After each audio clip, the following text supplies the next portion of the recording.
Hello, everyone, again. Thank you for joining me. We are now going to get into the most recent price action for gold and silver. In the last video, I made the case that we are witnessing something historic with the Federal Reserve, with interest rates, with the monetary system. And for those of you who are new, thank you for subscribing.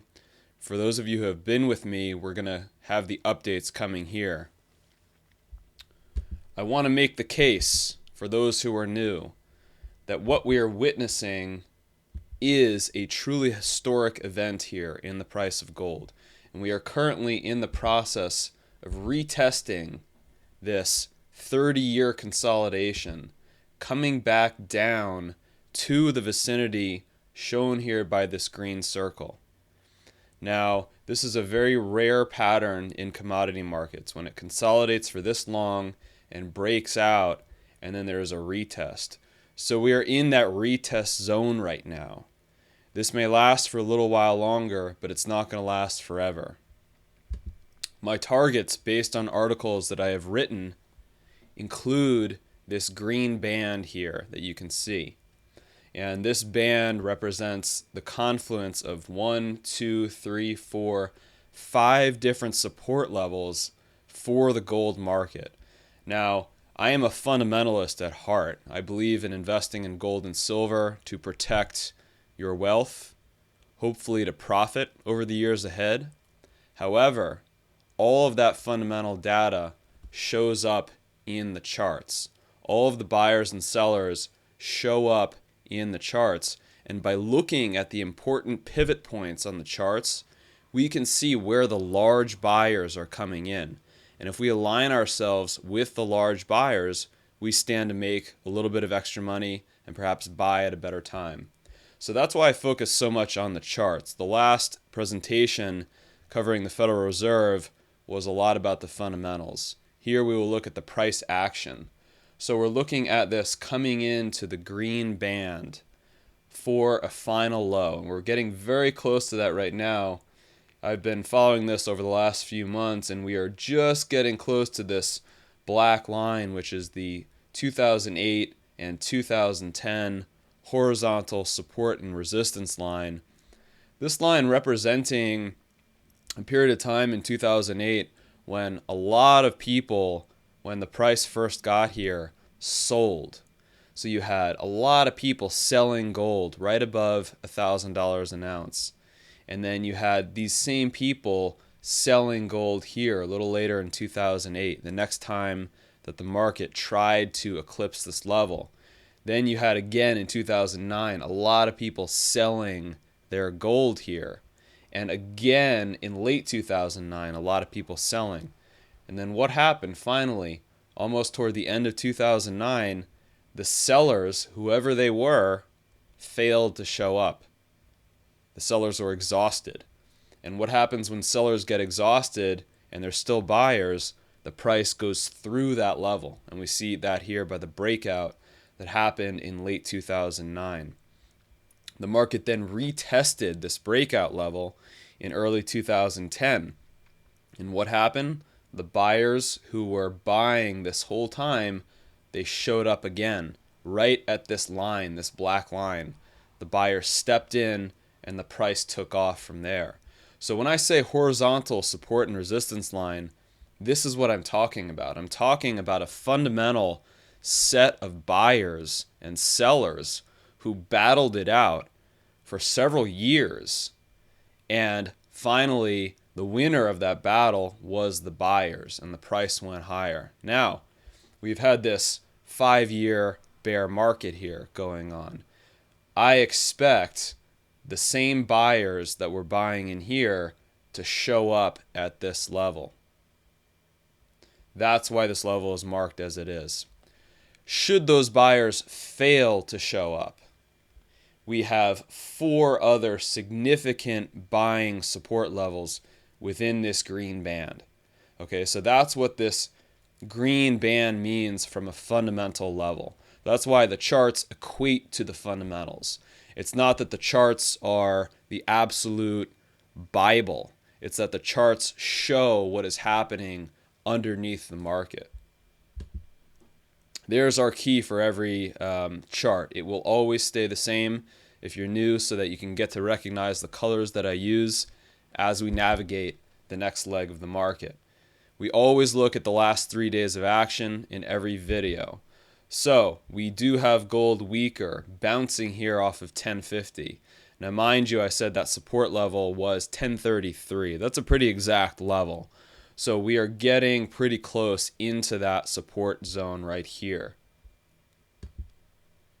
Looking at that from a 6-month perspective, we're looking at that new low here in gold below the low from July. So that's a new low.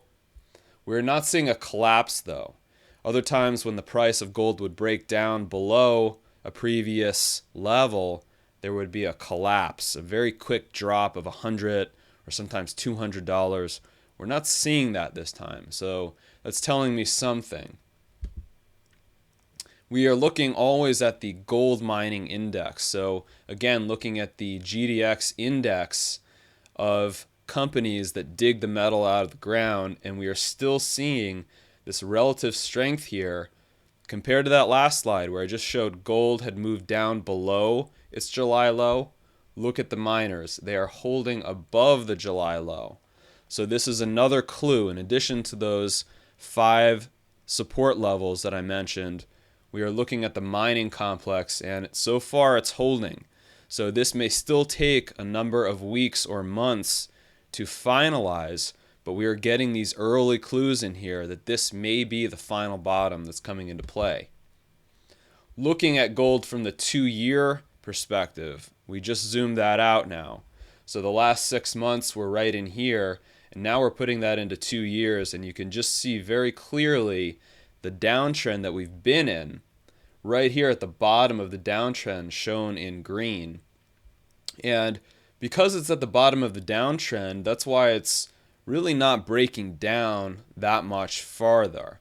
And if we do have one final plunge, as in boom, right below the downtrend, I expect that will be the final capitulation low. If that does not happen, I think the way the low will come in is it's just going to be a grinding sort of action. So this grind may last for another few months, wear people out, tire people out before all the sellers are exhausted and the price starts to rise again. Just to put that back in perspective, that's what we're talking about. It's this grind before this support level comes into play. So we're getting close. Thanks for sticking with me as we watch it unfold. We always look at silver every presentation. The two markets very closely related. Sometimes they move slightly different directions for a day or a week, sometimes even for a year or two at a time. So eventually they always move in the same direction, but we want to pay attention to those divergences when we see them. Silver here also weak, coming below the $14 level. But notice, the $14 level has been a very important support for the last couple of months. And every time we've been breaking below 14, it's just kind of rebounding very quickly. It's not collapsing below. And I'll show you what I mean with some other examples here. Here we're just looking at the 6-month time frame for silver again, and you can see that August low and here the November-December low just touching right below the August low, but really not breaking down with any conviction. So this is a clue that sellers are starting to become exhausted here. There's not a whole lot of follow-through selling showing up in the silver market.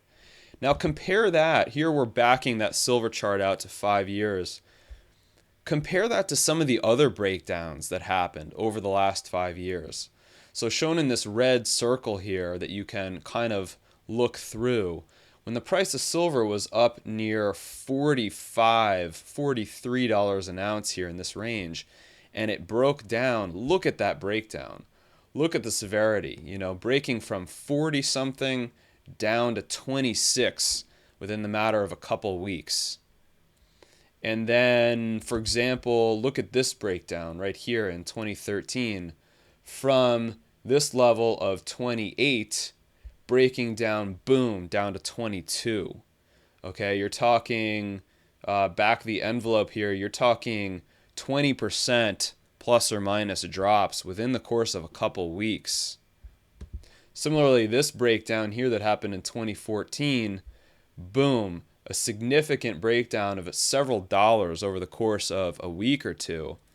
Compare that to what we're seeing right now, where as the price is dropping below 14, it's really not falling very much below that. So this is exactly the type of action that we expect looking at this wedge pattern. Okay, a wedge pattern is the technical term for what you're seeing play out in the day-to-day price action. It's the price going down, but it's not going down very much at a single time, whereas over the last couple years, it was. So we're seeing this wedge come into play here, and eventually, over the course of the next year, this is going to break out. And it looks, by all means, to the upside. Another clue why that would be to the upside, we always track this, is Silver Wheaton, one of the strongest silver mining companies in the entire mining world. And this is showing us, again, a similar divergence. You can see here this teal color is a short-term uptrend line that we've been watching now for several months. Even as silver has moved slightly lower, the mining company here not moving lower. So it's just another clue that this final move lower in silver may be the last one. And we look at that now from the generational perspective for anyone that's new. You see these spikes coming in every few years, and just keep in mind that the next spike is going to be a re-challenge of the $50 level over the course of the next 3 to 5 years. And once that is challenged, there will be some battle going on there, like we've seen at some other levels, such as the $20 level. And once that battle takes place, eventually the $50 level will be exceeded. It will be, but it's going to take some time. So I want to just caution you against believing too much when you hear people make really outlandish claims like silver is going to go above 100 by the end of the year. We really don't have any basis for that. We're watching the patterns come into play here. And even with the manipulation, even with the central banks selling, even with all the buyers buying physical silver and gold, we still have to pay attention to what is showing up in the actual market. So that's what I'm attempting to bring to you as best as I can, just a clear, precise look at what is actually happening here so that we can time our purchases better, maybe make a short-term trade when there's a possibility for a side profit, and generally just have a more clear view of the actual market. So guys, to sum it up, thank you for staying with me. I hope this puts into perspective where the precious metals markets are given the Federal Reserve meeting coming up. We are watching this bear market develop and these lows come into play as they try to wear people out. We're looking at that low for gold between 850 and 1033, and we are looking at that silver low coming in here right below 14. And my educated analysis is that the final low will not go below 12. So we are bringing this to you. Thank you again for watching as we see these historic bottoms forming in gold and silver. And the next update will be this weekend when we look at the full week.